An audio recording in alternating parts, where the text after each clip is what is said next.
everybody. I am Annie Hyman Pratt, and I am the CEO of Leading Edge Teams.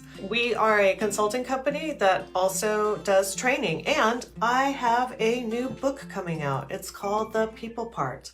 What we're going to be talking about at this webinar is why the people part is so important, and why I wrote this book, because I have wanted a book to recommend for many years.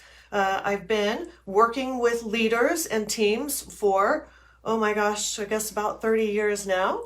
I originally had a family business, which some people here might know, called the Coffee Bean and Tea Leaf.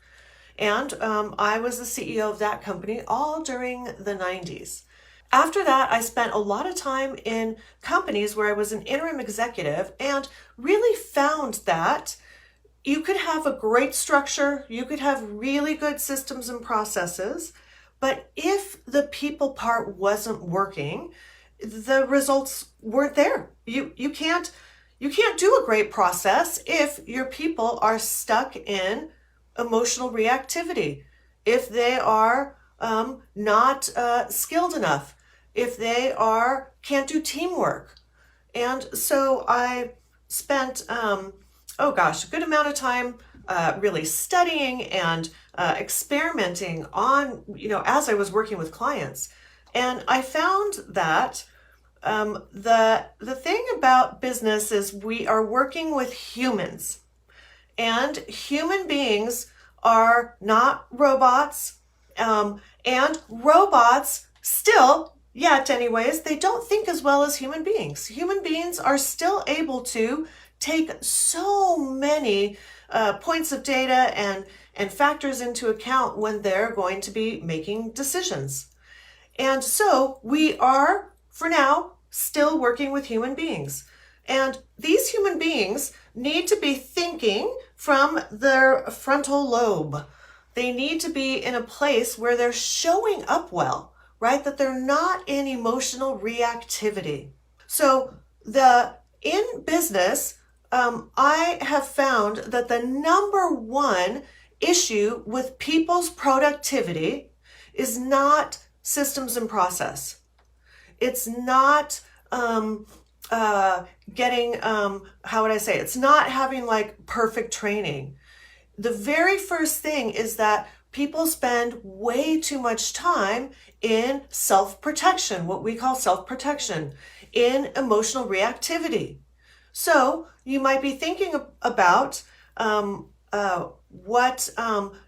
if somebody comes to work and they didn't sleep well last night, they had an argument with their spouse, they had trouble getting the kids to school, they are, thinking about something that went wrong yesterday or has to get done today, they have their adrenaline running, they won't be able to focus on the business.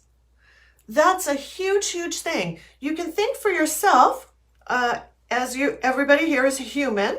You can think for yourself, how many times have you been at your computer or at your desk or, even doing a different part of your work where you had an extremely hard time concentrating, where you were in, for me, it's kind of like a spin, like an emotional spin of where I can't stop ruminating about, what happened yesterday or what might have happened this morning in a meeting with my boss, for example. So when we're dealing with humans, we need kind of two things right off the bat. And that is a big reason why I wrote this book, because I felt like so many leadership books out there don't address this part. They talk about values. We love values. They talk about, again, systems and process and having good goals, but they don't talk about how we show up first and how we interact with each other.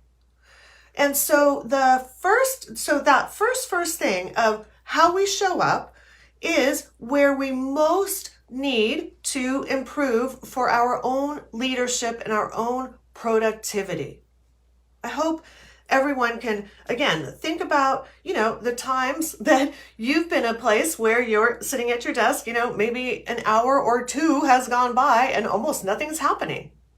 So we want to first learn how to get ourselves out of self-protection, out of emotional reactivity, and into self-leadership where we can think.